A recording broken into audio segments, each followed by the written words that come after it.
my name is Laird, and I'm going to teach you how to do a dragonfly today with a silver spoon handle.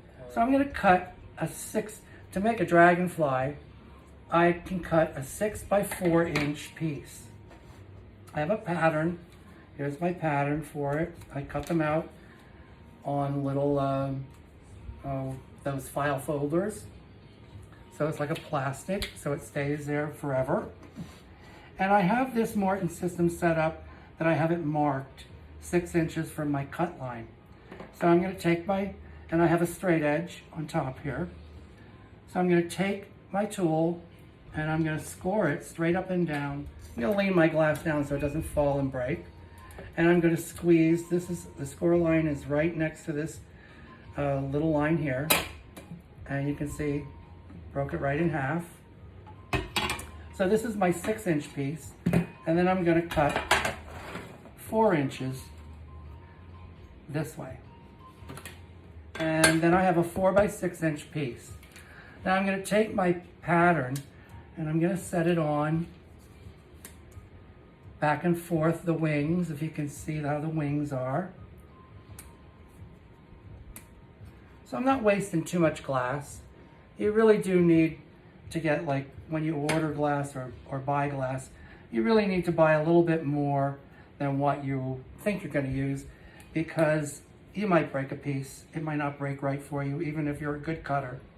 So now I'm going to trace, you want a marker, and I'm going to trace it on to the glass.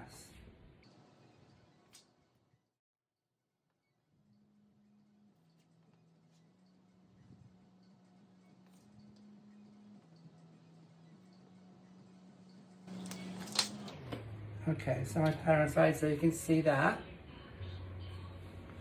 I'm not going to go on the edge here, I'm going to go inside here. So I'm going to follow my line. And when I cut, I usually put my thumb on the back end here. It gives you a lot of control either way you go. So now I'm just going to do one score line, and then I'm going to break. So now I have that piece off. Now I can go up the other side. If you notice, this glass has a few ripples in it. It's a Wismont glass, company that makes it, and their glass is sometimes a little rough on the top. Okay, so the way we cut our glass over here is the top side on your grinder. The reason for that is the bottom broke, however, it could be really sharp. And the top side is not as sharp because we use that cutter to cut it. All right, I don't know if you can see on it, on one side it looks real sharp, and the other side it looks duller. So now I'm going to hold it up here. We're putting our fingers on it. It's almost like a Ouija board. So I'm putting my fingers on the edge and go around like that. Show you how to foil by hand. So what you want to do, what I usually do if I foil by hand, I want to get the black back up like that. And I'm going to start probably at the point. I want to start where you won't see the seam line. So I'm going to set this on right in the center of the foil. Okay, can you see that? So that's pretty well in the center. And then I'm going to work it all the way around. Try to get it. I'm going to crimp it with my thumb and forefinger.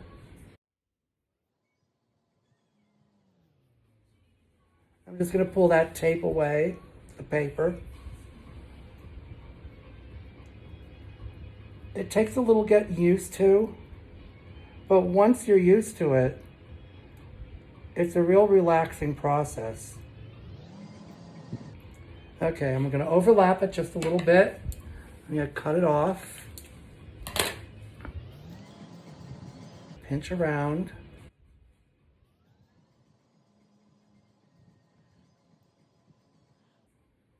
You want to make sure that you don't see any of the black. It's another reason why I use black back foil, because you can see it a lot better.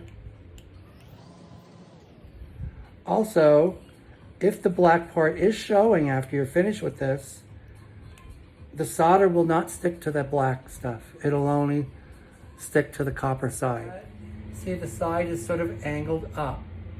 I'm just gonna use the edge like this to burnish. So I'm gonna go up and down and around the whole outside edge.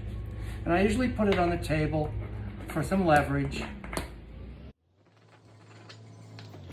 So now I got the outside done. Now I'll lay it on the face or the back. You do either one first. And I'm using the tool like this toward me. Just angled a little bit up. You want to make it look like when you go over it and you get it right,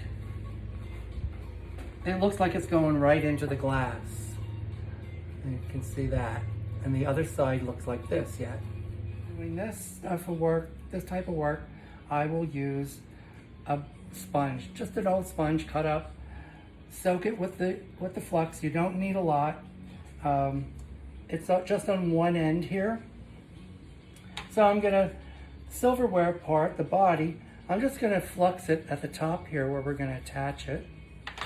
The head I'm going to go all the way around and get some on the glass too. It lubricates the glass so that the solder doesn't stick to it. I'll take my pieces of glass and I'll wrap it around the edge so that I know I'm getting some on the glass and some on the copper. This chemical here has bad stuff in it, so you don't want to get it on your fingers for any length of time.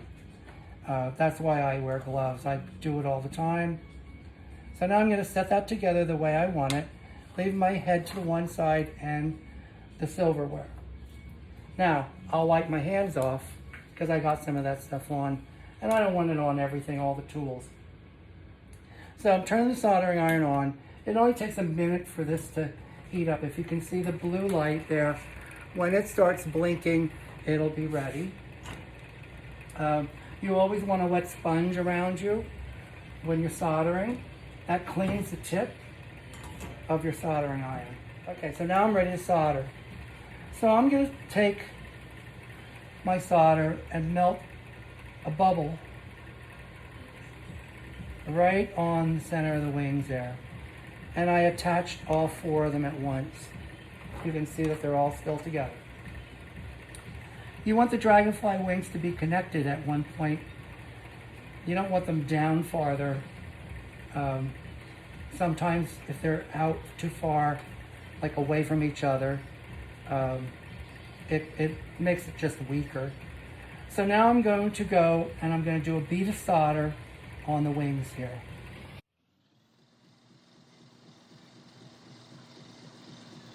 And when you're doing a bead of solder, you want enough solder on that it builds it up. So it looks like it's raised up from the glass yet. And you can go back over this. Sometimes you get a dent if it's too... You can go back over and smooth it out. You don't want to go off the edge. You want to stop right at the edge of your solder so it looks pretty nice. Now we're going to tin. So to tin, you got to pick up some solder with your iron, and we're going to go around the whole top part. So when we tin, I set my solder down on the board. I'm going to melt, about half the width of my soldering tip. I'm going to pull this away, because if you don't pull it away, it fights each other, and it wants to stay here. So when you pull it away, it'll stay at the bottom of the soldering iron. So you don't want to tilt it or it could fall off. You want to take it over flatly, put it on the edge, and go all the way around the wing. Pick up again and do another wing, all the way around. Sometimes you need a little bit more. I'm putting enough on the top of this so that it's enough for the side also. So I'm putting enough on, And when I go to do the outside edge, I don't have to use any more solder, like now. So, what I'm gonna do is I'm gonna take my soldering iron and the flat part I'm gonna put against the outside edge. And it's gonna melt the solder down around. When you go to pull away, you wanna make sure you pull away with just a little pause, like a pause for a second. If you pull away too quickly, you'll get these little tiny burrs on the outside edge. So, and they're really sharp. They're just like a needle. So you don't want that. The solder goes back into a solid in seconds when you're tinning. It still is warm to the touch, but it's not going to burn you. On this part here that we did, the bead of solder, that if you touch that, it's still hot. So you want to not do that. Now I'm going to flip it over, and I'm going to do the other side. Now, front and back is done. We're going to attach the head. So you want to keep the head about, a couple inches away so it's in your reach. And you want to melt a puddle. Let's do it this way so you can see better. I put my iron straight up and down in the center, and I melt a puddle of solder onto the board, making sure that it attaches to both wings. And then I'll keep my soldering iron there as I draw the head right into the soldering iron as I lift the solder iron away. So now that's attached, and you can see there's a little bubble on this side. I'm going to melt that and go all the way around to the other side. It'll even it out. It follows your iron for some reason. It's not magnetic, it just follows it. So now that that's done, I'm going to attach the body. And when I attach the bodies of the dragonflies, I usually melt a little bubble here so it's raised a little more. And I'll set this right on top of that bubble, making sure that it's straight with the dragonfly. And I'm going to hold my iron on top of the silverware. The silverware is going to heat up, and it's going to melt the solder underneath and sink right down in. Okay. And then I'll take some of the solder and melt it over top to give it that, looks like a section of the body. And that looks pretty good there.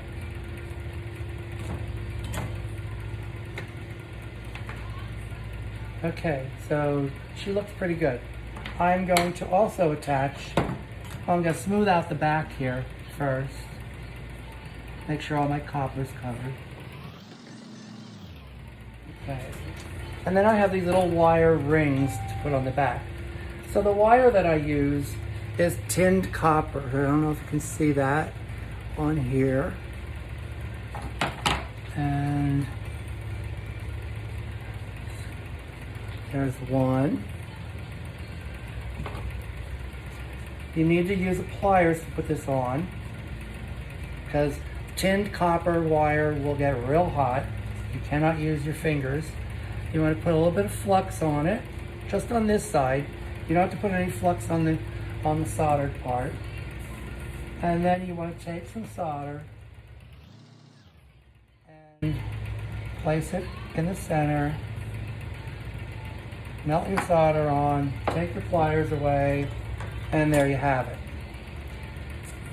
Okay? Now we're going to clean it, because remember we have the flux on it, and it could have all kind of debris on it. This is just an old Tupperware container with Dawn dishwashing liquid in it. Oh, you Dawn. Okay, and you want to dilute it. You want to put water in there, and you can see it's sort of bluish, but it has lots of suds in it. It cleans off the flux. So I have a brush and just scrub it off real good. front and back. And this table is sort of leaning. It's from an old lab. What's on this lab? Rinse it off with warm water or hot water. Take a nice dry towel and clean it off. And there you have the Dragonfly.